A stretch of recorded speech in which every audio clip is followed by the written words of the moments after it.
ꯐꯣꯡꯈꯤꯕ ꯇꯣꯉꯥꯟ-ꯇꯣꯉꯥꯟꯕ ꯄꯥꯎꯆꯦ ꯑꯃꯗꯤ ꯁꯣꯁꯤꯌꯦꯜ ꯃꯤꯗꯤꯌꯥꯗꯒꯤ ꯂꯧꯈꯠꯄ ꯄꯥꯎꯁꯤꯡꯒꯤ ꯑꯞꯗꯦꯠ ꯄꯤꯖꯔꯤ꯫ ꯑꯍꯥꯟꯕꯗ ꯃꯔꯨꯑꯣꯏꯕ ꯄꯥꯎ ꯀꯨꯀꯤ ꯃꯤꯂꯤꯇꯦꯟꯠꯁꯤꯡꯅ ꯕꯤꯁꯅꯨꯄꯨꯔꯗ ꯂꯩꯕ ꯑꯥꯔꯃꯤꯒꯤ ꯄꯣꯁꯇ ꯂꯥꯟꯗꯥꯈ꯭ꯔꯦ꯫ ꯃꯤꯅꯤꯠ 30 ꯔꯣꯝ ꯆꯨꯝꯅ ꯅꯥꯀꯜ ꯑꯅꯤꯒꯤ ꯃꯔꯛꯇ ꯑꯀꯟꯕ ꯃꯑꯣꯡꯗ ꯈꯨꯠ ꯊꯣꯛꯅꯈ꯭ꯔꯦ꯫ ꯑꯔꯥꯝꯕꯥꯏ ꯇꯦꯡꯒꯣꯜꯒꯤ ꯄꯤ.ꯑꯥꯔ.ꯑꯣ ꯔꯣꯕꯤꯟ ꯃꯉꯥꯡ ꯈ꯭ꯋꯥꯏꯔꯥꯛꯄꯝꯒꯤ ꯁꯣꯁꯤꯌꯦꯜ ꯃꯤꯗꯤꯌꯥꯗ ꯊꯥꯒꯠꯂꯛꯄ ꯋꯥꯔꯣꯜꯁꯤꯡꯒ ꯂꯣꯏꯅꯅ ꯃꯣꯔꯦꯗ ꯀꯨꯀꯤꯁꯤꯡꯅ ꯀꯕꯨꯏꯒꯤ ꯒꯥꯔꯤ ꯑꯃ ꯊꯨꯒꯥꯏꯔꯛꯂꯦ꯫ ꯆꯥꯆꯥꯠꯀꯤ ꯀꯨꯀꯤꯁꯤꯡꯒꯤ ꯃꯊꯛꯇ ꯅꯥꯒꯥꯁꯤꯡꯅ ꯑꯊꯤꯡꯕ ꯊꯝꯈ꯭ꯔꯦ꯫ ꯃꯅꯤꯄꯨꯔꯒꯤ ꯁꯦꯟꯁꯁ ꯑꯦꯄ꯭ꯔꯤꯜ 1ꯗꯒꯤ ꯍꯧꯒꯅꯤ ꯍꯥꯏꯅ ꯇꯧꯔꯝꯕꯗꯨ ꯁꯦꯞꯇꯦꯝꯕꯔ 1ꯗꯒꯤ 30 ꯐꯥꯎꯕ ꯄꯥꯡꯊꯣꯛꯅꯕ ꯅꯣꯇꯤꯁ ꯊꯣꯛꯈ꯭ꯔꯦ꯫ ꯃꯤꯑꯣꯏ 2 ꯌꯥꯝꯂꯕ ꯗ꯭ꯔꯒꯁꯤꯡꯒ ꯀꯣꯟꯅꯅ ꯐꯥꯔꯦ꯫ ꯆꯨꯔꯆꯥꯟꯄꯨꯔꯗ ꯉꯔꯥꯡ ꯅꯨꯃꯤꯗꯥꯡ ꯁꯤ.ꯑꯥꯔ.ꯄꯤ.ꯑꯦꯐꯀꯤ ꯒꯥꯔꯤ ꯃꯩ ꯊꯥꯈꯤꯕ ꯊꯧꯗꯣꯛꯀ ꯃꯔꯤ ꯂꯩꯅꯅ ꯄꯨꯂꯤꯁꯅ ꯀꯨꯀꯤꯒꯤ ꯃꯤꯑꯣꯏ 10 ꯐꯥꯒꯠꯈ꯭ꯔꯦ꯫ ꯄꯤ.ꯑꯦꯝ ꯃꯣꯗꯤꯅ ꯃꯥꯂꯦꯝꯒꯤ ꯈ꯭ꯋꯥꯏꯗꯒꯤ ꯃꯁꯛ ꯈꯪꯂꯕ ꯂꯨꯆꯤꯡꯕ ꯑꯃꯨꯛ ꯍꯟꯅ ꯑꯣꯏꯕ ꯉꯝꯈ꯭ꯔꯦ꯫ ꯁ꯭ꯇ꯭ꯔꯤꯠ ꯑꯣꯐ ꯍꯣꯃꯔꯁꯇ ꯆꯠꯊꯔꯛꯄ ꯑꯦꯇꯦꯛ ꯏꯔꯥꯟꯒꯤ ꯅꯦꯚꯤ ꯆꯤꯐ ꯑꯂꯤ ꯔꯦꯖꯥ ꯁꯤꯈ꯭ꯔꯦ꯫ ꯂꯨꯄꯥ ꯀꯔꯣꯔ 19,940ꯒꯤ ꯃꯣꯗꯤꯐꯥꯏꯗ ꯎꯔꯥꯟ ꯁ꯭ꯀꯤꯝ ꯆꯠꯅꯍꯟꯅꯕ ꯑꯌꯥꯕ ꯄꯤꯈ꯭ꯔꯦ꯫ ꯋꯦꯁ ꯑꯦꯁꯤꯌꯥꯗ ꯊꯣꯛꯂꯤꯕ ꯂꯥꯟꯖꯥꯎꯒꯤ ꯃꯇꯥꯡꯗ ꯄ꯭ꯔꯥꯏꯝ ꯃꯤꯅꯤꯁꯇꯔꯅ ꯉꯁꯤ ꯁ꯭ꯇꯦꯠ ꯈꯨꯗꯤꯡꯃꯛꯀꯤ ꯁꯤ.ꯑꯦꯝꯁꯤꯡꯒ ꯎꯅꯒꯗꯣꯔꯤ꯫ ꯃꯁꯛ ꯈꯪꯗꯕꯁꯤꯡꯅ ꯃꯔꯤꯡ ꯐꯨꯔꯨꯞꯀꯤ ꯄꯟꯊꯣꯡ ꯁꯥꯔꯤꯕ ꯃꯐꯝꯁꯤꯡ ꯊꯨꯒꯥꯏꯔꯝꯂꯦ꯫ ꯇꯣꯏꯖꯝ ꯂꯣꯀꯦꯟꯗ꯭ꯔꯣ ꯑꯆꯧꯕ ꯗ꯭ꯔꯒ ꯃꯥꯐꯤꯌꯥꯅꯤ ꯍꯥꯏꯅ ꯀꯦ.ꯁꯤ.ꯕꯤ ꯑꯄꯨꯟꯕꯅ ꯐꯣꯡꯗꯣꯔꯛꯂꯤ꯫ ꯆꯤꯐ ꯃꯤꯅꯤꯁꯇꯔ ꯗꯦꯜꯂꯤꯗꯒꯤ ꯏꯝꯐꯥꯜꯗ ꯍꯜꯂꯛꯈ꯭ꯔꯦ꯫ ꯃꯤꯇꯣꯞꯅ ꯌꯥꯅꯕ ꯍꯣꯠꯅꯔꯤꯉꯩ ꯑꯩꯈꯣꯏꯒꯤ ꯏꯔꯩꯆꯥꯁꯤꯡ ꯃꯨꯠꯈ꯭ꯔꯕꯁꯨ ꯌꯥꯏ ꯍꯥꯏꯕꯒꯤ ꯃꯑꯣꯡꯗ ꯂꯨꯆꯤꯡꯕꯁꯤꯡꯅ ꯊꯕꯛ ꯇꯧꯔꯛꯂꯕꯗꯤ ꯃꯅꯤꯄꯨꯔꯗ ꯃꯩ ꯍꯧꯔꯛꯀꯅꯤ ꯍꯥꯏꯅ ꯑꯦꯝꯁꯨꯅ ꯑꯀꯟꯕ ꯋꯥꯐꯝ ꯊꯝꯂꯛꯂꯤ꯫ ꯑꯗꯣꯝꯅ ꯍꯧꯖꯤꯛ ꯌꯦꯡꯕꯤꯔꯤꯕ ꯆꯦꯅꯦꯜ ꯑꯁꯤ ꯀꯪꯂꯩ ꯄꯥꯎꯊꯥꯡ ꯌꯨꯇ꯭ꯌꯨꯕ ꯆꯦꯅꯦꯜꯅꯤ꯫ ꯆꯦꯅꯦꯜ ꯑꯁꯤꯗ ꯏꯔꯝꯗꯝ ꯑꯃꯗꯤ ꯃꯄꯥꯟ ꯂꯝꯒꯤ ꯃꯔꯨꯑꯣꯏꯕ ꯄꯥꯎꯁꯤꯡꯒꯤ ꯑꯞꯗꯦꯠ ꯇꯥꯕ ꯑꯃꯗꯤ ꯌꯦꯡꯕ ꯐꯪꯕꯤꯒꯅꯤ꯫ ꯆꯦꯅꯦꯜ ꯑꯁꯤꯅ ꯄꯥꯎ ꯑꯞꯂꯣꯗ ꯇꯧꯔꯛꯄ ꯃꯇꯝꯗ ꯑꯗꯣꯝꯒꯤ ꯗꯤꯚꯥꯏꯁꯇ ꯅꯣꯇꯤꯐꯤꯀꯦꯁꯟ ꯎꯕ ꯐꯪꯕꯤꯅꯕ ꯑꯃꯗꯤ ꯆꯦꯅꯦꯜ ꯑꯁꯤꯕꯨ ꯄꯨꯛꯅꯤꯡ ꯊꯧꯒꯠꯄꯤꯕ ꯑꯣꯏꯅ ꯁꯨꯡꯁꯣꯏ ꯁꯣꯏꯗꯅ ꯁꯕꯁꯀ꯭ꯔꯥꯏꯕ ꯇꯧꯕꯤꯗꯨꯅ ꯕꯦꯜ ꯑꯥꯏꯀꯣꯟ ꯅꯝꯕꯤꯌꯨ ꯍꯥꯏꯖꯕꯒ ꯂꯣꯏꯅꯅ ꯍꯧꯖꯤꯛ ꯄꯥꯎꯁꯤꯡ ꯑꯃꯨꯛ ꯁꯟꯗꯣꯛꯅ ꯄꯤꯖꯔꯤ꯫ ꯁ꯭ꯇꯦꯠ ꯑꯁꯤꯒꯤ ꯍꯧꯈꯤꯕ ꯆꯍꯤ 2019ꯒꯤ ꯃꯦ 3ꯗꯒꯤ ꯊꯣꯛꯂꯛꯈꯤꯕ ꯀꯥꯡꯂꯨꯞꯀꯤ ꯏꯔꯥꯡ ꯑꯗꯨ ꯈꯔ ꯏꯪꯊꯔꯛꯇꯨꯅ ꯑꯥꯏ.ꯗꯤ.ꯄꯤ.ꯁꯤꯡ ꯃꯌꯨꯝꯗ ꯍꯟꯖꯤꯟꯅꯔꯕ ꯃꯇꯝ ꯑꯁꯤꯗ ꯉꯔꯥꯡ ꯅꯨꯃꯤꯗꯥꯡ ꯑꯊꯦꯡꯕꯗ ꯕꯤꯁꯅꯨꯄꯨꯔꯗ ꯂꯩꯕ ꯑꯥꯔꯃꯤꯒꯤ ꯄꯣꯁꯇ ꯀꯨꯀꯤ ꯃꯤꯂꯤꯇꯦꯟꯠꯁꯤꯡꯅ ꯕꯣꯝ ꯌꯥꯎꯅ ꯑꯐꯕ ꯃꯈꯜꯒꯤ ꯅꯣꯡꯃꯩ ꯀꯌꯥ ꯁꯤꯖꯤꯟꯅꯗꯨꯅ ꯅꯧꯅ ꯑꯦꯇꯦꯛ ꯆꯠꯊꯔꯛꯄꯗꯒꯤ ꯃꯅꯥꯛ ꯑꯗꯨꯋꯥꯏꯗ ꯂꯩꯕ ꯃꯤꯌꯥꯝ ꯄꯥꯈꯠꯅꯈ꯭ꯔꯦ꯫ ꯀꯨꯀꯤꯁꯤꯡꯅ ꯅꯣꯡꯃꯩ ꯀꯥꯞꯂꯛꯈꯤꯕ ꯑꯗꯨꯗ ꯑꯥꯔꯃꯤꯒꯤ ꯃꯥꯏꯀꯩꯗꯒꯤꯁꯨ ꯍꯟꯗꯨꯅ ꯄꯨꯡ ꯑꯃꯔꯣꯝ ꯍꯦꯟꯅ ꯅꯣꯡꯃꯩ ꯀꯥꯞꯅꯈꯤ ꯍꯥꯏꯔꯤ꯫ ꯑꯗꯨꯕꯨ ꯊꯧꯗꯣꯛ ꯑꯗꯨꯗ ꯑꯁꯣꯛ ꯑꯄꯟ ꯅꯪꯈꯤꯕꯒꯤ ꯄꯥꯎꯗꯤ ꯄ꯭ꯔꯦꯁꯅ ꯐꯪꯕ ꯉꯝꯗ꯭ꯔꯤ꯫ ꯑꯣꯐꯤꯁꯤꯌꯦꯜ ꯑꯣꯏꯕ ꯄꯥꯎꯒꯤ ꯁꯣꯔꯁ ꯑꯃꯅ ꯍꯥꯏ ꯀꯨꯀꯤ ꯃꯤꯂꯤꯇꯦꯟꯠꯁꯤꯡ ꯑꯗꯨꯅ ꯉꯔꯥꯡ ꯅꯨꯃꯤꯗꯥꯡ ꯄꯨꯡ 13:40 ꯔꯣꯝ ꯇꯥꯕ ꯃꯇꯝꯗ ꯆꯨꯔꯆꯥꯟꯄꯨꯔ ꯗꯤꯁꯇ꯭ꯔꯤꯛꯀꯤ ꯃꯅꯨꯡ ꯆꯟꯕ ꯕꯣꯜꯖꯥꯡ ꯒꯣꯜꯊꯣꯜ ꯑꯦꯔꯤꯌꯥꯗꯒꯤ ꯕꯤꯁꯅꯨꯄꯨꯔ ꯗꯤꯁꯇ꯭ꯔꯤꯛꯀꯤ ꯃꯅꯨꯡ ꯆꯟꯕ ꯐꯒꯥꯛꯆꯥꯎ ꯏꯈꯥꯏ ꯑꯋꯥꯡ ꯂꯩꯀꯥꯏꯗ ꯂꯩꯕ ꯏꯟꯗꯤꯌꯟ ꯑꯥꯔꯃꯤꯒꯤ ꯄꯣꯁ ꯇꯝꯅ ꯕꯣꯝ ꯌꯥꯎꯅ ꯑꯐꯕ ꯃꯈꯜꯒꯤ ꯈꯨꯠꯂꯥꯏꯁꯤꯡ ꯀꯥꯞꯁꯤꯜꯂꯛꯇꯨꯅ ꯂꯥꯟꯗꯥꯔꯛꯈꯤꯕꯅꯤ꯫ ꯐꯒꯥꯛꯆꯥꯎ ꯏꯈꯥꯏ ꯑꯋꯥꯡ ꯂꯩꯀꯥꯏ ꯍꯥꯏꯔꯤꯕ ꯖꯒꯥ ꯑꯁꯤ ꯍꯟꯗꯛꯀꯤ ꯀꯥꯡꯂꯨꯞꯀꯤ ꯏꯔꯥꯡ ꯑꯗꯨꯗ ꯆꯥꯎꯅ ꯆꯩꯊꯦꯡ ꯐꯪꯈꯤꯕ ꯃꯐꯝ ꯑꯃꯅꯤ꯫ ꯏꯔꯥꯡ ꯑꯗꯨꯅ ꯃꯔꯝ ꯑꯣꯏꯔꯒ ꯃꯐꯝ ꯑꯗꯨꯒꯤ ꯃꯤꯑꯣꯏꯁꯤꯡ ꯂꯥꯟꯖꯦꯟꯅꯔꯤꯕꯁꯤꯡ ꯑꯗꯨ ꯍꯟꯖꯤꯜꯂꯛꯇꯨꯅ ꯂꯩꯕ ꯍꯧꯅꯔꯛꯄꯗ ꯉꯥꯏꯔꯤꯕ ꯃꯇꯝꯅꯤ ꯍꯥꯏꯔꯤ꯫ ꯉꯔꯥꯡ ꯅꯨꯃꯤꯗꯥꯡ ꯀꯨꯀꯤꯁꯤꯡꯅ ꯑꯃꯨꯛ ꯍꯟꯅ ꯑꯦꯇꯦꯛ ꯆꯠꯊꯔꯛꯈꯤꯕ ꯑꯗꯨꯅ ꯈꯨꯜꯒꯤ ꯃꯤꯑꯣꯏ ꯑꯌꯥꯝꯕ ꯄꯥꯈꯠꯅꯗꯨꯅ ꯃꯌꯨꯝꯗꯒꯤ ꯆꯦꯟꯊꯣꯔꯛꯂꯒ ꯄꯨꯂꯞ ꯄꯨꯟꯁꯤꯟꯗꯨꯅ ꯂꯩꯅꯈꯤ꯫ ꯏꯔꯥꯡ ꯑꯁꯤꯒ ꯃꯔꯤ ꯂꯩꯅꯅ ꯃꯐꯝ ꯑꯁꯤꯗ ꯏꯟꯗꯤꯌꯟ ꯑꯥꯔꯃꯤ ꯑꯃꯁꯨꯡ 59 ꯁꯨꯕ ꯁꯤ.ꯑꯥꯔ.ꯄꯤ.ꯑꯦꯐꯀꯤ ꯕꯥꯇꯥꯂꯤꯌꯟꯒꯤ ꯀꯥꯡꯕꯨꯁꯤꯡ ꯗꯤꯄ꯭ꯂꯣꯏ ꯇꯧꯔꯤꯕꯅꯤ꯫ ꯀꯨꯀꯤ ꯃꯤꯂꯤꯇꯦꯟꯠꯁꯤꯡꯒꯤ ꯑꯦꯇꯦꯛ ꯑꯗꯨꯗ ꯑꯥꯔꯃꯤ ꯑꯃꯁꯨꯡ ꯁꯤ.ꯑꯥꯔ.ꯄꯤ.ꯑꯦꯐꯀꯤ ꯃꯥꯏꯀꯩꯗꯒꯤꯁꯨ ꯍꯟꯗꯨꯅ ꯄꯨꯡꯈꯥꯏ ꯑꯃꯔꯣꯝ ꯆꯨꯞꯅ ꯅꯣꯡꯃꯩ ꯀꯥꯞꯅꯈꯤ꯫ ꯈꯨꯗꯛꯀꯤ ꯑꯣꯏꯅ ꯊꯧꯗꯣꯛ ꯑꯗꯨꯒ ꯃꯔꯤ ꯂꯩꯅꯅ ꯑꯁꯤ ꯑꯅꯥ ꯑꯃꯁꯨꯡ ꯑꯁꯣꯛ ꯑꯄꯟ ꯅꯪꯈꯤꯕꯒꯤ ꯄꯥꯎ ꯄꯨꯂꯤꯁꯅ ꯐꯪꯕ ꯉꯝꯈꯤꯗꯦ꯫ ꯑꯗꯨꯝ ꯑꯣꯏꯅꯃꯛ ꯀꯨꯀꯤ ꯃꯤꯂꯤꯇꯦꯟꯠꯁꯤꯡꯅ ꯑꯦꯇꯦꯛ ꯑꯗꯨ ꯆꯠꯊꯔꯛꯈ꯭ꯔꯕ ꯃꯇꯨꯡꯗ ꯉꯔꯥꯡ ꯑꯌꯨꯛ ꯑꯉꯟꯕꯗꯒꯤ ꯍꯧꯅ ꯏꯟꯗꯤꯌꯟ ꯑꯥꯔꯃꯤ, ꯁꯤ.ꯑꯥꯔ.ꯄꯤ.ꯑꯦꯐ, ꯃꯅꯤꯄꯨꯔ ꯄꯨꯂꯤꯁ ꯑꯃꯗꯤ ꯑꯥꯏ.ꯑꯥꯔ.ꯕꯤꯒꯤ ꯑꯄꯨꯟꯕ ꯀꯝꯕꯥꯏꯟ ꯐꯣꯔꯁ ꯑꯃꯅ ꯅꯣꯡꯃꯩ ꯀꯥꯞꯅꯈꯤꯕ ꯑꯦꯔꯤꯌꯥ ꯑꯃꯁꯨꯡ ꯃꯁꯤꯒꯤ ꯑꯀꯣꯏꯕꯗ ꯂꯩꯔꯤꯕ ꯖꯒꯥꯁꯤꯡꯗ ꯆꯪꯁꯤꯟꯗꯨꯅ ꯑꯣꯄꯔꯦꯁꯟ ꯆꯠꯊꯈ꯭ꯔꯦ꯫ ꯂꯣꯏꯅꯅ ꯑꯦꯔꯤꯌꯥ ꯗꯣꯃꯤꯅꯦꯁꯟꯒꯤ ꯊꯕꯛꯁꯨ ꯆꯠꯊꯈꯤ꯫ ꯁꯦꯀ꯭ꯌꯨꯔꯤꯇꯤ ꯐꯣꯔꯁꯀꯤ ꯃꯥꯏꯀꯩꯗꯒꯤ ꯃꯐꯝ ꯑꯗꯨꯗ ꯑꯣꯄꯔꯦꯁꯟ ꯆꯠꯊꯕ ꯌꯥꯎꯅ ꯍꯧꯖꯤꯛ ꯃꯐꯝ ꯑꯗꯨꯒꯤ ꯐꯤꯚꯝ ꯌꯥꯝꯅ ꯀꯨꯞꯅ ꯌꯦꯡꯁꯤꯜꯂꯤ꯫ ꯃꯈꯥ ꯇꯥꯅ ꯀꯨꯀꯤꯁꯤꯡꯅ ꯅꯣꯡꯃꯩ ꯀꯥꯞꯂꯛꯈꯤꯕ ꯃꯐꯝ ꯑꯗꯨ ꯌꯥꯎꯅ ꯑꯀꯣꯏꯕꯒꯤ ꯖꯒꯥꯁꯤꯡꯗ ꯂꯦꯞꯇꯅ ꯑꯣꯄꯔꯦꯁꯟ ꯆꯠꯊꯈꯤꯒꯅꯤ ꯍꯥꯏꯔꯛꯂꯤ꯫ ꯃꯔꯛ ꯑꯁꯤꯗ ꯑꯣꯊꯣꯔꯤꯇꯤꯁꯤꯡꯒꯤ ꯃꯥꯏꯀꯩꯗꯒꯤ ꯇꯣꯛꯉꯥ ꯁꯟꯗꯣꯛꯇꯅꯕ ꯃꯤꯌꯥꯝꯗ ꯑꯄꯤꯜ ꯇꯧꯔꯗꯨꯅ ꯍꯥꯏ ꯃꯇꯝ ꯑꯃꯗ ꯍꯦꯛꯇ ꯑꯁꯦꯡꯕꯔꯥ ꯅꯠꯇ꯭ꯔꯒ ꯑꯔꯥꯟꯕꯔꯥ ꯍꯥꯏꯕꯗꯨ ꯚꯦꯔꯤꯐꯥꯏ ꯇꯧꯔꯒ ꯄꯥꯎ ꯁꯟꯗꯣꯛꯄꯤꯌꯨ꯫ ꯊꯧꯗꯣꯛ ꯑꯗꯨꯅ ꯃꯔꯝ ꯑꯣꯏꯔꯒ ꯃꯤꯌꯥꯝ ꯄꯥꯈꯠꯄ ꯇꯧꯕꯤꯒꯅꯨ, ꯄꯨꯛꯅꯤꯡ ꯏꯪꯊꯅ ꯂꯩꯕꯤꯌꯨ꯫ ꯍꯧꯖꯤꯛ ꯃꯐꯝ ꯑꯗꯨꯗ ꯂꯦꯞꯇꯅ ꯑꯣꯄꯔꯦꯁꯟ ꯆꯠꯊꯔꯤ ꯍꯥꯏꯅ ꯐꯣꯡꯗꯣꯔꯛꯂꯤ꯫ ꯁꯦꯀ꯭ꯌꯨꯔꯤꯇꯤ ꯐꯣꯔꯁꯅ ꯇꯣꯉꯥꯟꯕ ꯗꯤꯁꯇ꯭ꯔꯤꯛꯠꯁꯤꯡꯒꯤ ꯈꯨꯗꯣꯡꯊꯤꯅꯤꯡꯉꯥꯏ ꯑꯣꯏꯕ ꯖꯒꯥꯁꯤꯡꯗ ꯑꯣꯄꯔꯦꯁꯟ ꯑꯃꯁꯨꯡ ꯑꯦꯔꯤꯌꯥ ꯗꯣꯃꯤꯅꯦꯁꯟꯒꯤ ꯊꯕꯛꯁꯤꯡꯁꯨ ꯂꯦꯞꯇꯅ ꯆꯠꯊꯔꯤ꯫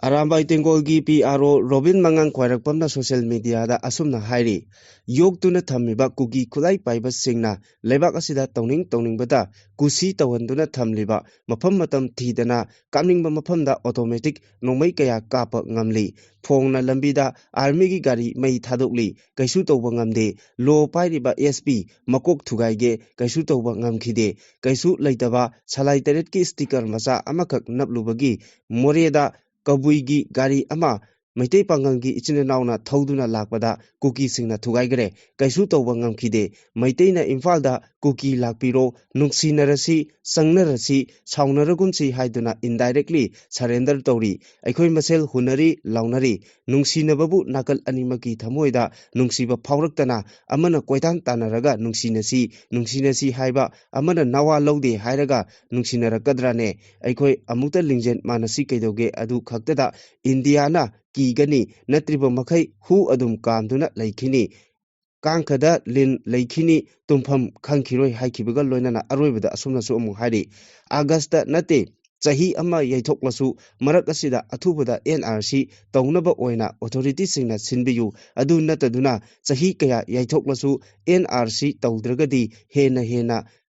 Kanba irang lakini lisingama chamapan yangkai mathoi mamangdagi laiminaragpa jati khudingbak imung amagum yam nungsinana laiminasi madugi matungda lakpa singdi aikhoi phurup kunthra taruk makna support tawroisi masi communal sagatpasu nate irang sagatpasu nate minasu lainasu yaraba lebak asigi damaktani tungi mirol gi damaktani ihau khara la e haiduna ngayaki yana ba chenbiganu tang taba solution ama oina sinbiyu tawbiyu lebak praja khudingmaksu afabagi damak mateng tokjage haina phongdokli Ngarang More Muslim Bastida Muslim amana thaurakpa kabui naga phuruki gari ama kuki singna thugaikre presna phongba pawgi matung inna police haina sticker napa angoba machugi XUV registration number DL3CAS 4376 adu Muslim Basti aduda khamduna laiki matam aduda kuki phuruki miyoi khara changlaklaga gari aduda chalai taret ki sticker napi haiduna gari adubu thugaiduna amangata thuwan kibani gari thugai kibagi paw adu tabadagi mafam aduda security forcing Sinduna irang adu control tauki Indo Myanmar border town oiriba Moreda lo leitaba amagumna kuki singna tauningba tauba maning tamna gari thugaiduna miyamda aki akhang pikhiba asigi matangda hojik phawbagi oina More police na case amata lokhotpagi pawdi phangdri nakal amaromda Kamjong district ki chasat khulda leiriba kuki singda karigumba makhal amatagi lalol itiki mateng pidanaba Chingso Katamnau Long na atingba thamkre KZ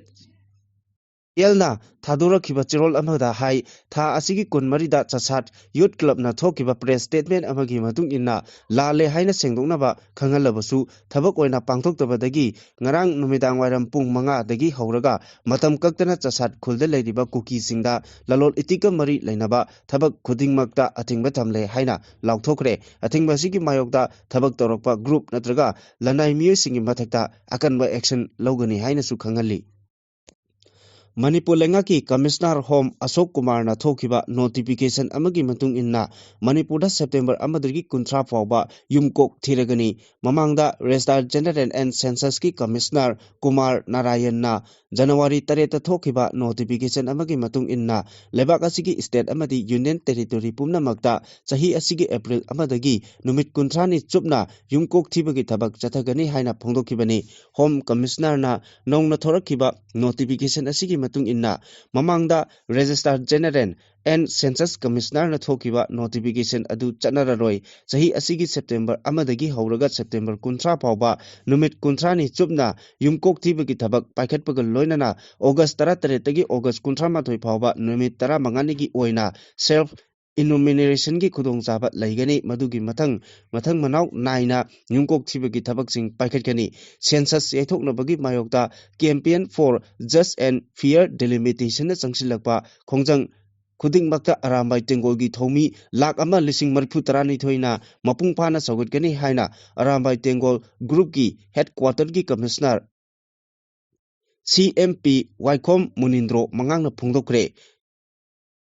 JFD na silaga mathang tha April amadagi hogani haina thorang tawriba census asigi matam khara yaithok pinabagi matangda civil society organization singna logadaba thodang singha mari lainana kwa kaithel thokchom laikai community hall da pangthokpa mifam amada wafam masim hangna phongdokhibani mifam aduda waikhom munindrona makata na hai arambai tingogi thomi lak ama lising marphutra ni thoina census ka mari lainana JFD na paikalakpa thabak thoram singda mapung phana saruk yagani lamdam asida leriba phuruk khudingmaki miyojing amadi tongan ba lining laisol kaya arambai tingolna ikai khumnaba utuna awangba thakta thangatlaga lakli loinana lamdam asida mahusadagi khunda leitaduna leminaraklaba yellow phuruk sing kanba haibasi arambai tingolgi lengdraba pandam ama oiduna ngasi phawba thabak kaya pangthoktuna lakli haina phongdokhi mahangna makata na hai lamdam asidagi mutki gadra haiduna singnaba leriba yellow phuruk sing kannanaba hona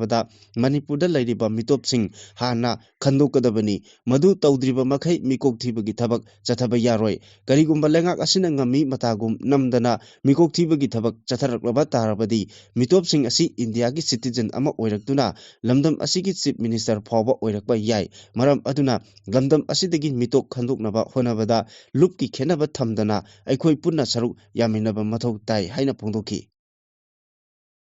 Churachandpur Romdagi Bolero pickup truck amada lakpa miyoi anidagi heroin number 4 powder kg ama makhai rom CRPF QAT amasung Nambol Police ki station gi osina luchingba team amana fare hari farwa miyoi ani adudi None district ki Luangsu part 1 dagi Kasim Thai Rongmai chahi 32 apokpa Jianglungpai amasung district asingba ki manung chanba Khongsang dagi Gaikhun Luanglung Rongmai chahi 93 apokpa Majalal Rongmai ni hari thodo asiga mari lainana presna phangba pawda ngarang nungthil pung ama makhai rom tarakpada CRPF QRT amasung Nambol Police ki station gi osina luchingba kangbu amana maitramda achat awok check tawbagi thabak chatharduna lairingaida tanja aduda singnaningai oiba mawongda Bolero pickup asida yamlaba drug sing asi puduna lakpada singnaduna check tawrubada phagatkhibani hari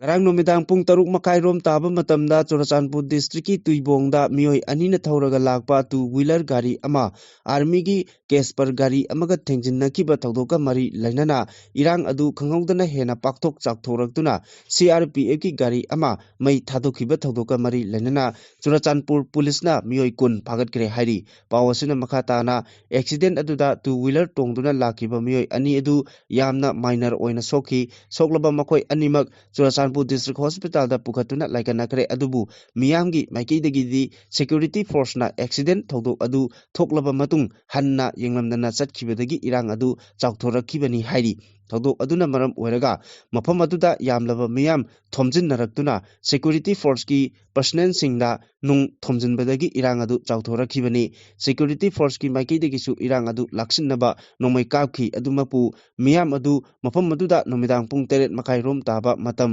aduda khamduna leiba CRPF ki rapid action force na tongba tata winger ama tumna mai thadokhi security force ki maikeidagi mafam aduda ahenba force kaya thomjinduna tear gas cell sing kaptuna irang adu control tawki makatana security force ki maikeidagi thawdo aduga mari lainana miyoi kun phagatkhibani Indian Army amasung police ki maikeidagi hairibana thawdo adu mafam aduda santi thamba pamdaba miyoi kharana insillaga thohankhibani soklaba miyoi ani aduda security ki maikeidagi medical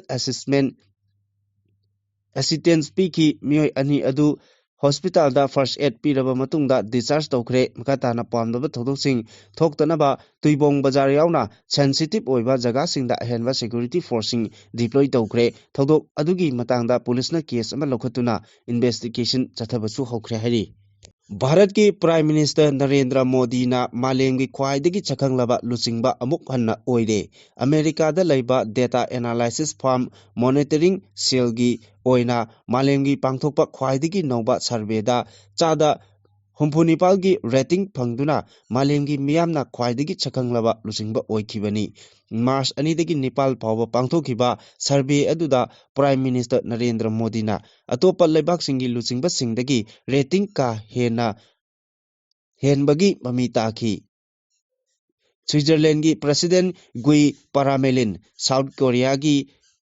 Jili Mayungna Chada Humpunitoi Pangduna Anisuba Mapamda Laiki Jack Republic amasung Argentina gi President Peter Patel Jabiana Yankai Teret Amadi Humputarukki rating Pangki Amaromda US ki President Donald Trump na Chada Kuntramapan gi rating Pangduna Khwaidagi rating Yamba Taragi Manung Chanbangamki Europe Lebak Singi Oina United Kingdom gi President Keir Starmer Chada Kunmari France ki President Emmanuel Macron Chada Taraturuk Pangduna Khwaidagi rating Nembagi Manung Channa Laiki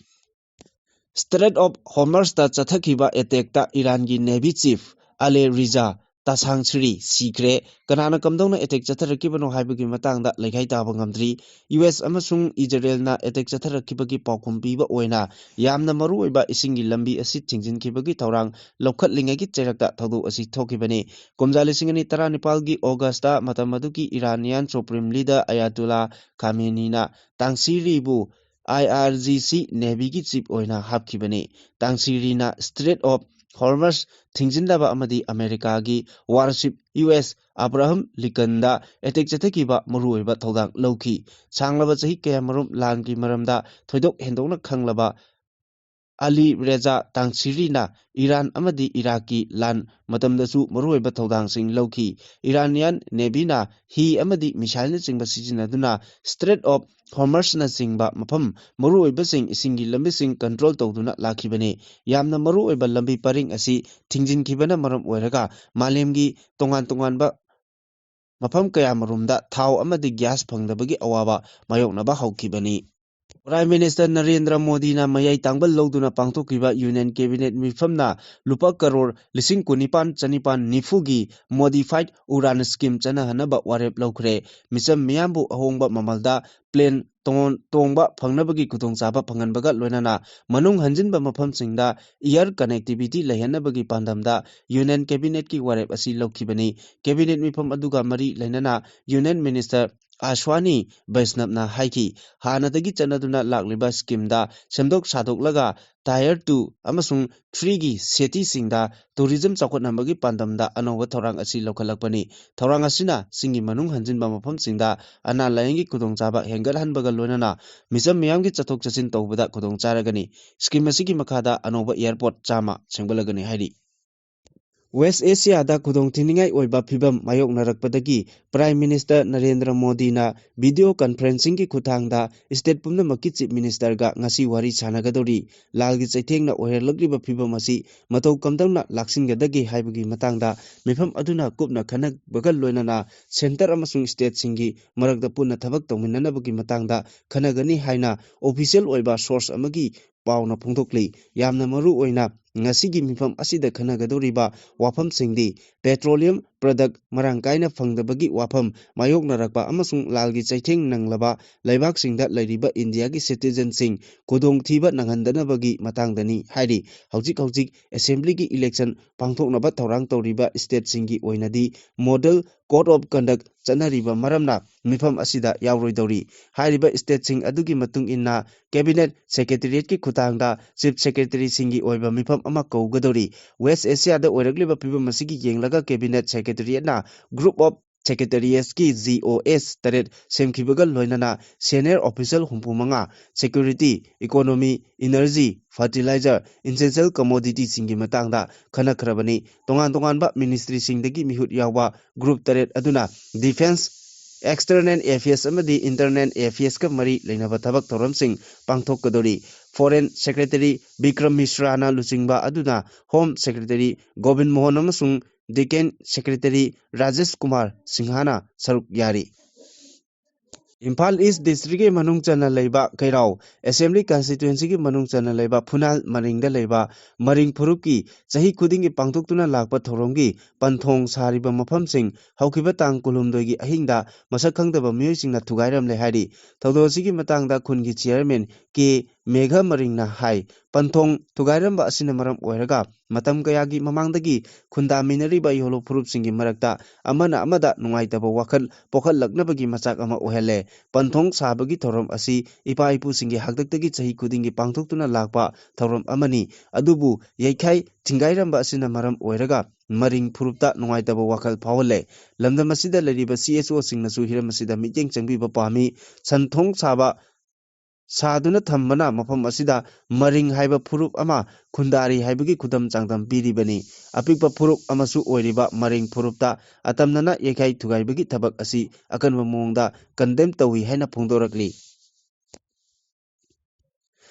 Toizam Lokendra Apokpa Toizam Achouba Leifam Kongpal Ningthaubung Leikaida Leiba Mioi Asigi Mayungi Geta Haukiba Marski Tangkun Mari Gi Numidangda Pokhai Hankiba Bom Adu Lup Asina Tokibani Haina Lo na Thinkraba Kangleipa Communist Party Apunbagi Publicity Secretary Punsirol Maiteina Khuyek Piduna Thadokpa Cherol Amana Phungdorakli Cherol Asina Hai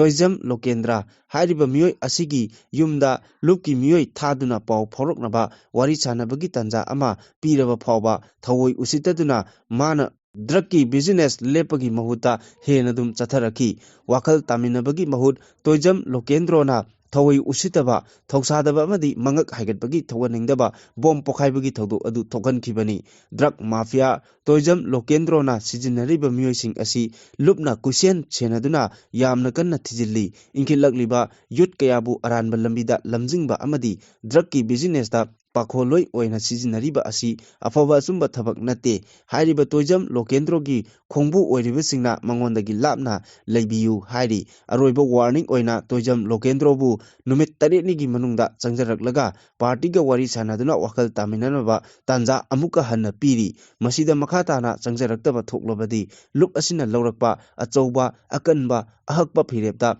Toizam Lokendrogi Legai Mioi Amatana Mangonda support Tobirakano Amadi Wakan Mifamna Singba Amata Tobiraktanaba Apil Tori Lupka Wakan Taminaduna Atopa business Atopa Sinfam Hongdokraba Singbudi Lup Asina Akanbam Yeng Changlakpada Konsiloi Drug Mafia Singi Matakta Chatharakliba Operation Asida Lup Asina Drug Lalon Basingbu Karigumba Makal Amatagi Compromise Tauroi Hojik Drugpu Hingnabagi Lambini Haina business Tauriba Singnasu Sinfam Asi Hongdokpiho Amadi Atuba Matamda Lepu Harakli Natrabadi Shibagi Charak Pangbanatana Upai Leroy Hari Lebak Asigi President Draupadi Murmu Union Home Minister Amit Shahana Singba Unaruraba Matungda Ngarang Ayuk Chief Minister Yumnam Khemchan Imphal Thunglare Mahangna Delhi da Leiringaida Lebak Asigi President Unaduna Manipur gi Haujik Oriba Law and Order gi Phibam Amasung Lengakna Paikhalakliba Ing Tapa Puraknabagi Honariba Singi Matangda Sengna Paudamki Adumakpu Amit Shaha Unarubagi Akupa Paudi Haujik Phawbagi Oina Phongdokpa Leitri Mitopna Yanaba Honaringai, Chaukri Konaba Honaringai, Aikogi Irecha Mutkrabasu Yai Haibagi Mawonda, Lucing Basing Tabak Taurak Manipura Mai Horakani Haina All Manipur Student Union, MSUGI, HRD, Secretary Ningthojam Santosna Pondokre, Leptana MSUNA, Realize to Save the Indigenous People of Manipur Haiba Hiramda, Chatarapa, Niputarurak Suba, Mikop Topa Thabum Tharongi, Academic Campaign Saruk Ama Oina, Ngarangsu, Sacred Heart Higher Secondary School, Amadi, Sina Prime Rose English School na pangthokiba campaign da Santosna phongdokibani mahana campaign aduga mari lenana hai aikoigi lucingba singna migi makong konba migi wa tadragadi thabak tawba ngamdaba manabagi chanabi ama lairakli matam lairingai mikap thokpi ho ipa ipu singna lisangsina ngaktuna thambiramba Manipurasi ngasidi awat apa saba Mipal Tangbagi Wakalon Jelakba Kaya Asina Manipur Kiningai Oiba Pibam Amada Lehele Mitopna Lengak Sukli Paraklagadi Miyangi Apambagi Mayokta Tabak Torokpa Haibasidi Masana Taraba Wapamni Asigumba Chanabi Asi Chemdoktuna Isaki Kudong Saba Kaki Yenglaga Tabak Toroklagadi Kangduna Lairamba Miyam Asina Nongma Natraga Nongmadi Asaubagi Pankai Lan Kiduna Achoba Iho Ama Lakpa Yai Madu Toktringai Miyamna Pamnarakli Karino Haibadu Kantaraga Tabak Tobiho Maikai Kudingmak Manipur Thugainaba Muthatnaba Honarakliba Tanja Asida Kangsin Usinadana Ai Soidraga Loire Haina Leithokpagi Chanabi Asi Hongdok Minaraga ꯏꯔꯩꯄꯥꯛ ꯑꯁꯤ ꯀꯟꯅꯅꯕ ꯍꯣꯠꯅꯃꯤꯟꯅꯁꯤ ꯃꯤꯇꯣꯞꯅ ꯃꯥꯏꯀꯩ ꯈꯨꯗꯤꯡꯗ ꯃꯄꯨ ꯁꯥꯔꯛꯂꯕꯅꯤ ꯍꯥꯏꯕꯁꯤ ꯈꯪꯂꯒ ꯑꯩꯈꯣꯏ ꯃꯤꯌꯥꯝꯁꯨ ꯃꯤꯀꯞ ꯊꯣꯛꯂꯁꯤ ꯑꯩꯈꯣꯏ ꯃꯁꯦꯜꯒꯤ ꯃꯔꯛꯇ ꯆꯌꯦꯠꯅꯕ ꯌꯥꯕ ꯊꯕꯛ ꯇꯧꯕꯒꯤ ꯃꯍꯨꯠ ꯑꯄꯨꯟꯕꯒꯤ ꯑꯣꯏꯅ ꯂꯩꯕꯥꯛ ꯀꯟꯅꯕꯒꯤ ꯊꯋꯥꯏ ꯄꯥꯡꯃꯤꯟꯅꯁꯤ ꯍꯥꯏꯈꯤ ꯁ꯭ꯀꯨꯜ ꯑꯅꯤꯗ ꯇꯣꯉꯥꯟ ꯇꯣꯉꯥꯟꯕ ꯄꯥꯡꯊꯣꯛꯈꯤꯕ ꯊꯧꯔꯝ ꯑꯗꯨꯗ ꯁꯦꯀ꯭ꯔꯦꯠ ꯍꯥꯔꯠ ꯍꯥꯌꯔ ꯁꯦꯀꯦꯟꯗꯔꯤ ꯁ꯭ꯀꯨꯜꯒꯤ ꯄ꯭ꯔꯤꯟꯁꯤꯄꯥꯜ ꯑꯥꯔ ꯀꯦ ꯔꯠꯅꯥ ꯁꯤꯅꯥ ꯄ꯭ꯔꯥꯏꯝ ꯔꯣꯖ ꯏꯪꯂꯤꯁ ꯁ꯭ꯀꯨꯜꯒꯤ ꯄ꯭ꯔꯤꯟꯁꯤꯄꯥꯜ ꯂꯛꯁꯃꯟ ꯑꯦꯝ ꯁꯨꯒꯤ ꯑꯣꯔꯒꯅꯥꯏꯖꯦꯁꯟ ꯁꯦꯀ꯭ꯔꯦꯇꯔꯤ ꯍꯨꯏꯗ꯭ꯔꯣꯝ ꯄꯨꯟꯁꯤꯕꯁꯨ ꯁꯔꯨꯛ ꯌꯥꯈꯤ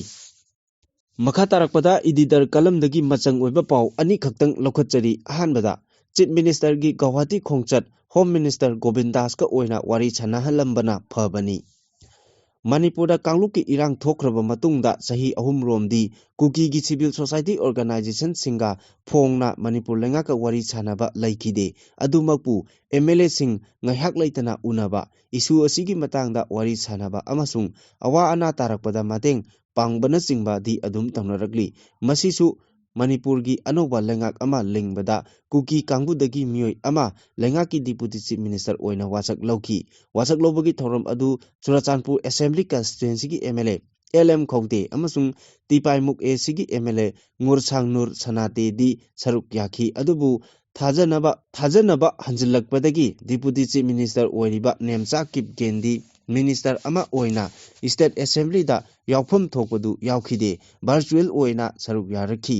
ꯃꯍꯥꯛꯇꯁꯨ ꯅꯠꯇꯅ ꯀꯨꯀꯤ ꯖꯣꯒꯤ ꯑꯦꯝ.ꯑꯦꯜ.ꯑꯦꯁꯤꯡꯁꯨ ꯚꯔꯆꯨꯑꯦꯜ ꯑꯣꯏꯅ ꯑꯦꯁꯦꯝꯕ꯭ꯂꯤ ꯁꯦꯁꯟ ꯌꯥꯎꯍꯟꯈꯤ ꯃꯌꯥꯝ ꯑꯁꯤꯅ ꯏꯪ ꯇꯞꯄ ꯄꯨꯔꯛꯅꯕꯒꯤ ꯂꯝꯕꯤ ꯑꯃ ꯐꯥꯠꯂꯒꯁꯨ ꯊꯣꯛꯂꯤꯕ ꯏꯔꯥꯡ ꯑꯁꯤꯒꯤ ꯋꯥꯔꯣꯏꯁꯤꯟ ꯄꯨꯔꯛꯅꯕ ꯋꯥꯐꯝꯗꯤ ꯂꯩꯈꯥꯏ ꯇꯥꯕ ꯉꯝꯈꯤꯗꯦ ꯑꯁꯤꯒꯨꯝꯕ ꯇꯥꯟꯐꯝ ꯑꯁꯤꯗ ꯆꯤꯞ ꯃꯤꯅꯤꯁꯇꯔ ꯌꯨꯝꯅꯥꯝ ꯈꯦꯝꯆꯥꯟꯅ ꯏꯟꯚꯥꯏꯠ ꯇꯧꯗꯨꯅ ꯀꯨꯀꯤ ꯖꯣꯒꯤ ꯃꯦꯝꯕꯔꯁꯤꯡ ꯒꯧꯍꯥꯇꯤꯗ ꯀꯧꯔꯒ ꯎꯅꯈꯤ ꯃꯁꯤꯃꯛ ꯕꯤ.ꯖꯦ.ꯄꯤ ꯑꯃꯁꯨꯡ ꯂꯩꯉꯥꯛ ꯄꯥꯏꯔꯤꯕꯁꯤꯡꯅꯗꯤ ꯑꯆꯧꯕ ꯃꯥꯏ ꯄꯥꯛꯄ ꯑꯃꯅꯤ ꯑꯃꯁꯨꯡ ꯏꯪ ꯇꯞꯄ ꯄꯨꯔꯛꯅꯕꯒꯤ ꯈꯣꯡꯊꯥꯡ ꯑꯃꯅꯤ ꯍꯥꯏꯅ ꯂꯧꯖꯔꯝꯒꯅꯤ ꯑꯃꯔꯣꯝꯗ ꯇꯝꯄꯥꯛ ꯂꯝꯗ ꯃꯄꯥꯡꯒꯜ ꯀꯟꯕ ꯁꯤꯚꯤꯜ ꯁꯣꯁꯥꯏꯇꯤ ꯑꯣꯏꯅ ꯂꯩꯔꯤꯕ ꯀꯣꯀꯣꯃꯤꯅꯗꯤ ꯆꯤꯞ ꯃꯤꯅꯤꯁꯇꯔ ꯈꯦꯝꯆꯥꯟꯅ ꯀꯨꯀꯤ ꯖꯣꯒ ꯀꯥꯎꯟꯁꯤꯜꯒꯤ ꯂꯨꯆꯤꯡꯕꯁꯤꯡꯕꯨ ꯒꯧꯍꯥꯇꯤꯗ ꯀꯧꯔꯒ ꯎꯅꯈꯤꯕꯗꯨ ꯌꯥꯅꯤꯡꯗꯕ ꯐꯣꯡꯗꯣꯛꯅꯈꯤ ꯀꯣꯀꯣꯃꯤꯅ ꯍꯥꯏꯔꯤꯕꯅ ꯀꯨꯀꯤ ꯖꯣꯒ ꯀꯥꯎꯟꯁꯤꯜꯒ ꯋꯥꯔꯤ ꯁꯥꯟꯅꯕꯗ ꯑꯀꯥꯏꯕ ꯂꯩꯇꯦ ꯇꯧꯕꯗꯗꯤ ꯒꯧꯍꯥꯇꯤꯗ ꯇꯣꯈꯥꯏꯅ ꯎꯅꯗꯨꯅ ꯆꯤꯞ ꯃꯤꯅꯤꯁꯇꯔꯒꯤ ꯄꯣꯁ ꯌꯣꯟꯊꯣꯛꯄꯒ ꯆꯞ ꯃꯥꯟꯅꯩ ꯆꯤꯞ ꯃꯤꯅꯤꯁꯇꯔꯅ ꯃꯅꯤꯄꯨꯔꯒꯤ ꯃꯐꯝ ꯑꯃꯗ ꯍꯥꯏꯕꯗꯤ ꯆꯨꯔꯆꯥꯟꯄꯨꯔꯗꯔ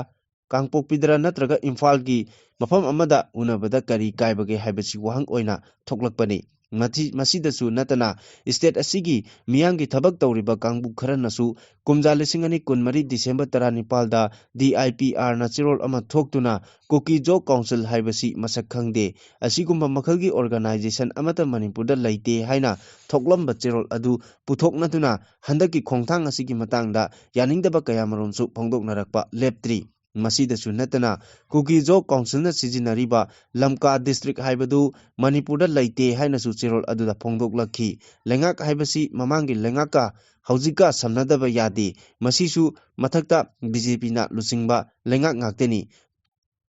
2024ꯗ ꯃꯁꯛ ꯈꯪꯈꯤꯗꯕ ꯀꯨꯀꯤ ꯖꯣꯒ ꯀꯥꯎꯟꯁꯤꯜ ꯍꯥꯏꯕꯁꯤ ꯋꯥꯏ ꯈꯦꯝꯆꯥꯟꯅ ꯃꯁꯛ ꯈꯪꯂꯒ ꯏꯟꯚꯥꯏꯠ ꯇꯧꯗꯨꯅ ꯋꯥꯔꯤ ꯁꯥꯟꯅꯈꯤꯕꯗꯨꯗ ꯇꯧꯔꯤꯕ ꯑꯁꯤꯕꯨ ꯀꯔꯤꯅꯣ ꯍꯥꯏꯕ ꯋꯥꯍꯪ ꯃꯌꯥꯝ ꯑꯃꯁꯨ ꯍꯪꯅꯔꯛꯂꯤ ꯇꯣꯉꯥꯟ ꯇꯣꯉꯥꯟꯕ ꯂꯨꯞ ꯑꯃꯁꯨꯡ ꯃꯤꯑꯣꯏ ꯀꯌꯥꯅ ꯈꯣꯡꯆꯠ ꯑꯗꯨꯒꯤ ꯃꯇꯥꯡꯗ ꯌꯥꯅꯤꯡꯗꯕ ꯐꯣꯡꯗꯣꯔꯛꯄꯒꯤ ꯃꯇꯨꯡ ꯏꯟꯅ ꯆꯤꯞ ꯃꯤꯅꯤꯁꯇꯔꯅ ꯄꯥꯎꯃꯤꯁꯤꯡꯗ ꯀꯨꯀꯤ ꯖꯣꯒ ꯀꯥꯎꯟꯁꯤꯜ ꯃꯁꯛ ꯈꯪꯂꯝꯗꯕꯗꯨ 2024ꯗꯅꯤ ꯑꯗꯨꯒ ꯍꯧꯖꯤꯛꯅ 2023ꯅꯤ ꯍꯥꯏꯕ ꯋꯥꯐꯝ ꯑꯃ ꯐꯣꯡꯗꯣꯔꯛꯈꯤ ꯆꯍꯤ 3 ꯍꯦꯟꯅ ꯋꯥꯔꯤ ꯁꯥꯟꯅꯔꯁꯤ ꯌꯥꯔꯨꯗ꯭ꯔꯕ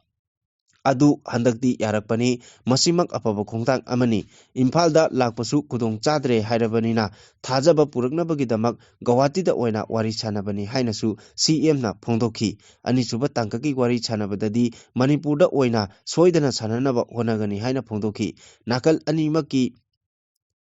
IDPꯁꯤꯡ ꯃꯌꯨꯝꯗ ꯍꯟꯅꯤꯡꯉꯤ ꯊꯥꯖꯅꯕ ꯂꯩꯇ꯭ꯔꯤꯕꯅꯤꯅ ꯌꯥꯗꯕꯅꯤ ꯊꯥꯖꯅꯕ ꯄꯨꯔꯛꯄ ꯍꯥꯏꯕ ꯑꯁꯤꯅ IDPꯁꯤꯡ ꯃꯌꯨꯝꯗ ꯍꯟꯖꯤꯟꯅꯕꯒꯤ ꯑꯃꯠꯇ ꯉꯥꯏꯔꯕ ꯄꯥꯝꯕꯩ ꯑꯣꯏꯒꯅꯤ ꯃꯗꯨ ꯅꯠꯇꯅ ꯁꯦꯀ꯭ꯌꯨꯔꯤꯇꯤ ꯐꯣꯔꯁꯅ ꯃꯈꯣꯏ ꯄꯨꯝꯅꯃꯛꯄꯨ ꯉꯥꯛꯀꯦ ꯍꯥꯏꯔꯒ ꯍꯦꯛꯇ ꯍꯟꯖꯤꯟꯕ ꯌꯥꯔꯛꯂꯣꯏ ꯍꯥꯏꯕꯁꯤ ꯃꯍꯥꯛꯅ ꯐꯣꯡꯗꯣꯛꯈꯤ ꯀꯨꯀꯤ ꯖꯣꯒ ꯀꯥꯎꯟꯁꯤꯜꯅ ꯐꯣꯡꯗꯣꯔꯛꯄ ꯆꯦꯔꯣꯜ ꯑꯃꯗ ꯄꯣꯂꯤꯇꯤꯀꯦꯜ ꯁꯦꯇꯜꯃꯦꯟꯠ ꯑꯃ ꯂꯥꯛꯇ꯭ꯔꯤꯕ ꯐꯥꯎꯕ ꯕꯐꯔ ꯖꯣꯟ ꯏꯀꯥꯏ ꯈꯨꯝꯅꯕꯤꯅꯕ ꯃꯅꯤꯄꯨꯔ ꯒꯚꯔꯟꯃꯦꯟꯠꯇ ꯈꯪꯍꯟꯈꯤ ꯍꯥꯏꯅ ꯐꯣꯡꯗꯣꯛꯈꯤ ꯑꯗꯨꯕꯨ ꯆꯤꯞ ꯃꯤꯅꯤꯁꯇꯔꯅꯗꯤ ꯕꯐꯔ ꯖꯣꯟ ꯍꯥꯏꯕ ꯋꯥꯍꯩ ꯑꯃ ꯂꯩꯉꯥꯛꯀꯤ ꯃꯥꯏꯀꯩꯗꯒꯤ ꯁꯤꯖꯤꯟꯅꯕ ꯂꯩꯈꯤꯗꯦ ꯁꯨꯞꯅꯇꯒꯤ ꯏꯔꯥꯡ ꯈꯔ ꯂꯩꯔꯤꯕꯅꯤꯅ ꯁꯦꯟꯁꯤꯇꯤꯚ ꯖꯣꯟ ꯍꯥꯏꯅꯗꯤ ꯁꯤꯖꯤꯟꯅꯈꯤ ꯃꯁꯤꯒꯤꯁꯨ ꯃꯊꯛꯇ ꯗꯤꯃꯥꯟ ꯑꯃꯠꯇ ꯇꯧꯔꯛꯄ ꯂꯩꯈꯤꯗꯦ ꯑꯃꯁꯨꯡ ꯂꯩꯉꯥꯛꯅꯁꯨ ꯊꯥꯖꯕ ꯑꯃꯠꯇ ꯄꯤꯔꯝꯕꯁꯨ ꯂꯩꯈꯤꯗꯦ꯫ ꯑꯩꯈꯣꯏ ꯃꯁꯦꯜꯒꯤ ꯃꯔꯛꯇ ꯊꯥꯖꯅꯕ ꯂꯩꯍꯟꯅꯕ ꯎꯅꯕꯅꯤ꯫ ꯍꯧꯖꯤꯛꯇꯤ ꯆꯤꯐ ꯃꯤꯅꯤꯁꯇꯔꯒꯤ ꯋꯥꯐꯝꯁꯨ ꯈꯪꯂꯦ, ꯃꯤꯌꯥꯝꯅ ꯐꯣꯡꯗꯣꯔꯛꯄ ꯅꯨꯡꯉꯥꯏꯇꯕ ꯋꯥꯐꯝꯁꯨ ꯂꯣꯏꯅ ꯈꯪꯂꯦ꯫ ꯑꯔꯨꯕ ꯏꯁꯨ, ꯃꯤꯌꯥꯝꯒꯤ ꯊꯃꯣꯏ ꯁꯣꯛꯄ ꯃꯇꯝ ꯑꯁꯤꯒ ꯑꯩꯈꯣꯏꯒ ꯏꯁꯨ ꯑꯁꯤ ꯌꯥꯝꯅ ꯂꯥꯏꯅ ꯍꯦꯛꯇ ꯆꯥ ꯒ꯭ꯂꯥꯁ ꯑꯃ ꯊꯛꯂꯒ ꯅꯠꯇ꯭ꯔꯒ ꯋꯥꯏ 5 ꯀꯣꯟꯕ ꯑꯣꯛꯁꯥ ꯀꯣꯡꯂꯒ ꯍꯦꯛꯇ ꯋꯥꯔꯣꯏꯁꯤꯟ ꯄꯨꯔꯛꯄꯗꯤ ꯌꯥꯔꯣꯏ꯫ ꯀꯥꯎꯊꯣꯛꯅꯔꯒ ꯍꯦꯛꯇ ꯂꯣꯏꯁꯤꯟꯕꯁꯨ ꯌꯥꯔꯣꯏ꯫ ꯈ꯭ꯋꯥꯏꯗꯒꯤ ꯁꯥꯊꯤꯔꯤꯕ ꯀ꯭ꯔꯥꯏꯝ ꯇꯧꯔꯤꯕꯁꯤꯡ ꯑꯗꯨꯗꯤ ꯋꯥꯌꯦꯜ ꯆꯪꯅ ꯄꯤꯔꯛꯄ ꯆꯩꯔꯥꯛ ꯐꯪꯍꯟꯕ ꯇꯥꯕꯅꯤ꯫ ꯃꯁꯤꯕꯨ ꯀꯧꯏ ꯂꯣ꯫ ꯑꯁꯤꯒꯨꯝꯕ ꯑꯔꯨꯕ ꯋꯥꯐꯝ ꯑꯃ ꯃꯅꯤꯄꯨꯔ ꯂꯩꯉꯥꯛꯀ ꯋꯥꯔꯤ ꯁꯥꯅꯕꯗ ꯁ꯭ꯇꯦꯠ ꯑꯃꯒꯤ ꯈ꯭ꯋꯥꯏꯗꯒꯤ ꯃꯀꯣꯛ ꯑꯣꯏꯔꯤꯕ ꯆꯤꯐ ꯃꯤꯅꯤꯁꯇꯔꯅ ꯆꯠꯄ ꯍꯥꯏꯕꯁꯤ ꯑꯐꯕ ꯆꯠꯅꯕꯤ ꯑꯃ ꯑꯣꯏꯍꯟꯅꯤꯡꯗꯦ꯫ ꯁ꯭ꯇꯦꯠꯀꯤ ꯍꯣꯝ ꯃꯤꯅꯤꯁꯇꯔꯁꯨ ꯑꯣꯏꯔꯤꯕ ꯒꯣꯕꯤꯟꯗꯥꯁ ꯀꯣꯟꯊꯧꯖꯝ ꯅꯠꯇ꯭ꯔꯒ ꯗꯤꯄꯨꯇꯤ ꯆꯤꯐ ꯃꯤꯅꯤꯁꯇꯔ ꯑꯅꯤꯒꯤ ꯈꯨꯠꯊꯥꯡꯗ ꯋꯥꯔꯤ ꯁꯥꯅꯍꯜꯂꯒ ꯆꯨꯅꯕ ꯃꯈꯜꯒꯤ ꯋꯥꯔꯣꯏꯁꯤꯟ ꯑꯃ ꯄꯨꯔꯛꯄ ꯌꯥꯔꯦ ꯍꯥꯏꯕ ꯃꯇꯝ ꯑꯗꯨꯗ ꯆꯤꯐ ꯃꯤꯅꯤꯁꯇꯔ ꯌꯥꯎꯔꯒ ꯋꯥꯔꯤ ꯁꯥꯅꯕꯗ ꯀꯥꯏꯗꯦ꯫ ꯃꯁꯤ ꯃꯥꯂꯦꯝꯒꯤ ꯑꯣꯏꯅ ꯆꯠꯅ ꯀꯥꯡꯂꯣꯟ ꯑꯃꯅꯤ꯫ ꯍꯧꯖꯤꯛꯇꯤ ꯃꯁꯤꯒꯤ ꯋꯥꯐꯝ ꯑꯁꯤ ꯇꯧꯔꯝꯗꯕꯅ ꯁꯦꯟꯇꯔꯒꯤ ꯌꯥꯀꯥꯗ ꯊꯕꯛ ꯇꯧꯔꯕ꯭ꯔꯥ ꯅꯠꯇ꯭ꯔꯒ ꯃꯁꯥ MLA ꯑꯃ ꯑꯣꯏꯔꯤꯉꯩꯒꯤ ꯃꯇꯝꯗ ꯂꯩꯔꯝꯕ ꯋꯥꯈꯜꯂꯣꯟ ꯑꯗꯨꯗ ꯌꯨꯝꯐꯝ ꯑꯣꯏꯔꯒ ꯊꯕꯛ ꯇꯧꯕ꯭ꯔꯥ ꯍꯥꯏꯕꯁꯤ ꯃꯤꯌꯥꯝꯒꯤ ꯑꯆꯧꯕ ꯋꯥꯍꯪ ꯑꯣꯏꯔꯤ꯫ ꯃꯇꯥꯡ ꯑꯁꯤꯗ ꯄꯟꯖꯅꯤꯡꯕ ꯋꯥꯐꯝꯗꯤ ꯆꯤꯐ ꯃꯤꯅꯤꯁꯇꯔ ꯍꯥꯏꯕꯁꯤ ꯁ꯭ꯇꯦꯠ ꯑꯁꯤꯒꯤ ꯅꯤꯡꯊꯧꯅꯤ꯫ ꯃꯍꯥꯛꯅ ꯉꯥꯡꯕ ꯈꯨꯗꯤꯡꯃꯛ ꯑꯔꯦꯞꯄꯅꯤ, ꯂꯣꯅꯤ, ꯊꯕꯛꯅꯤ, ꯊꯕꯛꯇ ꯑꯣꯟꯊꯣꯛꯀꯗꯕ ꯉꯥꯛꯇꯅꯤ꯫ ꯑꯁꯤꯒꯨꯝꯕ ꯃꯇꯤꯛ ꯃꯌꯥꯏ ꯂꯩꯔꯕ ꯆꯤꯐ ꯃꯤꯅꯤꯁꯇꯔꯒꯤ ꯄꯣꯁ ꯑꯁꯤ ꯃꯇꯝ ꯆꯨꯞꯄꯗ ꯃꯤꯌꯥꯝꯅ ꯏꯀꯥꯏ ꯈꯨꯝꯅꯍꯟꯅꯤꯡꯉꯤ꯫ ꯁ꯭ꯇꯦꯠ ꯑꯁꯤꯒꯤ ꯍꯣꯝ ꯃꯤꯅꯤꯁꯇꯔꯁꯨ ꯑꯁꯤꯒꯨꯝꯕ ꯃꯇꯥꯡꯗ ꯊꯧꯗꯥꯡ ꯂꯧꯍꯟꯅꯤꯡꯉꯤ꯫ ꯃꯈꯥ ꯇꯥꯔꯛꯄ ꯑꯔꯣꯏꯕ ꯄꯥꯎꯗ ꯏꯗꯤꯇꯔ ꯀꯂꯝꯒꯤꯁꯨ ꯃꯆꯪ ꯑꯣꯏꯕ ꯑꯔꯣꯏꯕ ꯄꯥꯎ ꯂꯧꯈꯠꯆꯔꯤ꯫ ꯄ꯭ꯔꯥꯏꯝ ꯃꯤꯅꯤꯁꯇꯔꯅ ꯃꯅꯤꯄꯨꯔꯒꯤ ꯑꯄꯨꯟꯕ ꯁꯛꯇꯝ ꯀꯥꯏꯍꯜꯂꯣꯏ ꯍꯥꯏꯈ꯭ꯔꯒ ꯇꯨꯃꯤꯟꯅ ꯑꯁꯨꯝ ꯂꯩꯕ ꯇꯥꯔꯤꯕꯔꯥ? ꯃꯅꯤꯄꯨꯔꯒꯤ ꯑꯄꯨꯟꯕꯒꯤ ꯁꯛꯇꯝ ꯀꯩꯗꯧꯉꯩꯗꯁꯨ ꯀꯥꯏꯍꯜꯂꯣꯏ ꯍꯥꯏꯅ ꯚꯥꯔꯠꯀꯤ ꯄ꯭ꯔꯥꯏꯝ ꯃꯤꯅꯤꯁꯇꯔ ꯅꯔꯦꯟꯗ꯭ꯔ ꯃꯣꯗꯤꯅ ꯄꯥꯔꯂꯤꯌꯥꯃꯦꯟꯇ ꯐꯣꯡꯅ ꯂꯥꯎꯊꯣꯛꯈ꯭ꯔꯦ꯫ ꯃꯗꯨꯒꯤ ꯃꯅꯤꯄꯨꯔꯒꯤ ꯑꯄꯨꯟꯕꯒꯤ ꯁꯛꯇꯝ ꯀꯥꯏꯒꯅꯤ ꯍꯥꯏꯕꯒꯤ ꯃꯤꯄꯥꯏꯅꯤꯡꯉꯥꯏ ꯀꯔꯤꯁꯨ ꯂꯩꯇ꯭ꯔꯦ ꯍꯥꯏꯅ ꯃꯅꯤꯄꯨꯔꯒꯤ ꯆꯤꯐ ꯃꯤꯅꯤꯁꯇꯔ ꯋꯥꯏ ꯈꯦꯝꯆꯥꯟꯗꯅ ꯂꯩꯕꯥꯛ ꯃꯤꯌꯥꯝꯒꯤ ꯃꯃꯥꯡꯗ ꯐꯣꯡꯗꯣꯛꯂꯤꯕ ꯑꯁꯤ ꯑꯆꯨꯝꯕ ꯋꯥꯐꯝ ꯑꯣꯏꯒꯗꯧꯔꯤꯕꯔꯥ ꯍꯥꯏꯕꯁꯤ ꯂꯩꯕꯥꯛ ꯃꯤꯌꯥꯝꯒꯤ ꯋꯥꯍꯪ ꯑꯣꯏꯅꯔꯛꯂꯤ꯫ ꯑꯃꯔꯣꯝꯗ ꯃꯅꯤꯄꯨꯔꯒꯤ ꯑꯄꯨꯟꯕꯒꯤ ꯁꯛꯇꯝ ꯀꯥꯏꯍꯜꯂꯣꯏ ꯍꯥꯏꯗꯨꯅ ꯄ꯭ꯔꯥꯏꯝ ꯃꯤꯅꯤꯁꯇꯔꯅ ꯄꯥꯔꯂꯤꯌꯥꯃꯦꯟꯇ ꯐꯣꯡꯅ ꯂꯥꯎꯊꯣꯛꯈ꯭ꯔꯦ ꯍꯥꯏꯔꯒ ꯉꯁꯤ ꯐꯥꯎꯕ ꯀꯥꯡꯈꯣꯡ ꯆꯥꯏꯔꯕ ꯃꯅꯤꯄꯨꯔ ꯑꯃ ꯑꯣꯏꯅ ꯆꯍꯤ 3 ꯊꯝꯂꯛꯂꯤꯕ ꯑꯁꯤ ꯃꯅꯤꯄꯨꯔꯒꯤ ꯆꯤꯐ ꯃꯤꯅꯤꯁꯇꯔ ꯑꯃ ꯑꯣꯏꯅ ꯌꯥꯅꯤꯡꯕ꯭ꯔꯥ ꯑꯃꯗꯤ ꯌꯥꯅꯤꯡꯗꯕ꯭ꯔꯥ ꯍꯥꯏꯕ ꯑꯗꯨꯁꯨ ꯂꯩꯕꯥꯛ ꯃꯤꯌꯥꯝ ꯈꯪꯅ ꯏꯆꯪ ꯊꯧꯅ ꯑꯁꯦꯡꯕꯗꯨ ꯐꯣꯡꯗꯣꯛꯐꯝ ꯊꯣꯛꯄ꯭ꯔꯥ ꯍꯥꯏꯅ ꯈꯜꯂꯤ꯫ ꯚꯥꯔꯠ ꯂꯩꯉꯥꯛꯅ ꯃꯅꯤꯄꯨꯔꯗ ꯌꯦꯡꯂꯤꯕ ꯃꯤꯠꯌꯦꯡ ꯑꯁꯤ ꯑꯈꯥꯕ ꯃꯤꯠꯌꯦꯡꯅꯤ ꯍꯥꯏꯕꯗꯨ ꯃꯌꯦꯛ ꯁꯦꯡꯅ ꯇꯥꯛꯂꯕꯗꯤ ꯍꯟꯗꯛ ꯃꯅꯤꯄꯨꯔꯗ ꯑꯅꯧꯕ ꯂꯩꯉꯥꯛ ꯑꯃ ꯂꯩꯔꯛꯂꯤꯕ ꯑꯁꯤ ꯐꯥꯎꯕꯗ ꯃꯄꯨꯡ ꯐꯥꯕ ꯂꯩꯉꯥꯛ ꯑꯃ ꯑꯣꯏꯍꯟꯗꯅ ꯊꯝꯂꯤꯕ ꯑꯁꯤꯅ ꯐꯣꯡꯅ ꯇꯥꯛꯂꯕꯅꯤ ꯍꯥꯏꯕ ꯌꯥꯔꯦ꯫ ꯑꯅꯧꯕ ꯂꯩꯉꯥꯛ ꯑꯁꯤꯒꯤ ꯂꯩꯐꯝ ꯊꯣꯛꯄ ꯃꯟꯇ꯭ꯔꯤ ꯃꯟꯗꯜꯒꯤ ꯃꯁꯤꯡ ꯑꯁꯤ 12ꯅꯤ꯫ ꯑꯗꯨꯕꯨ ꯆꯤꯐ ꯃꯤꯅꯤꯁꯇꯔ ꯌꯥꯎꯅ deputy chief minister 2, cabinet minister 2 ꯄꯨꯟꯅ 5ꯈꯛ ꯋꯥꯁꯛ ꯂꯧꯔꯒ ꯃꯈꯣꯏꯅ ꯄꯥꯏꯒꯗꯕ ꯄꯣꯔꯠꯐꯣꯂꯤꯑꯣꯁꯤꯡ ꯌꯦꯟꯊꯣꯛꯂꯒ ꯃꯈꯥ ꯇꯥꯕ ꯍꯥꯞꯐꯝ ꯊꯣꯛꯄ ꯃꯤꯅꯤꯁꯇꯔ 9 ꯍꯧꯖꯤꯛ ꯐꯥꯎꯕ ꯍꯥꯞꯇꯅ ꯊꯝꯂꯤꯕ ꯑꯁꯤ ꯀꯔꯤꯒꯤꯅꯣ ꯍꯥꯏꯕ ꯋꯥꯍꯪꯁꯨ ꯂꯥꯛꯂꯤ꯫ ꯃꯔꯝ ꯑꯁꯤꯅ ꯃꯅꯤꯄꯨꯔ ꯑꯁꯤ ꯚꯥꯔꯠ ꯂꯩꯉꯥꯛꯀꯤ ꯑꯣꯏꯗ ꯄꯥꯗ ꯂꯤꯂꯥ ꯁꯥꯟꯅꯐꯝ ꯁ꯭ꯇꯦꯠ ꯑꯃ ꯑꯣꯏꯅ ꯈꯜꯂꯕ꯭ꯔꯥ ꯍꯥꯏꯕꯁꯤ ꯍꯧꯖꯤꯛ ꯃꯅꯤꯄꯨꯔ ꯂꯩꯉꯥꯛꯅ ꯃꯄꯨꯡ ꯐꯥꯕ ꯂꯩꯉꯥꯛ ꯑꯃ ꯍꯥꯏꯕꯗꯨ ꯑꯣꯏꯕ ꯉꯝꯗꯅ ꯂꯩꯔꯤꯕ ꯑꯁꯤꯅ ꯃꯌꯦꯛ ꯁꯦꯡꯅ ꯇꯥꯛꯂꯦ ꯍꯥꯏꯕꯗ ꯍꯥꯏꯃꯟꯕ ꯊꯣꯛꯂꯣꯏꯗ꯭ꯔꯥ ꯍꯥꯏꯅ ꯈꯜꯂꯤ꯫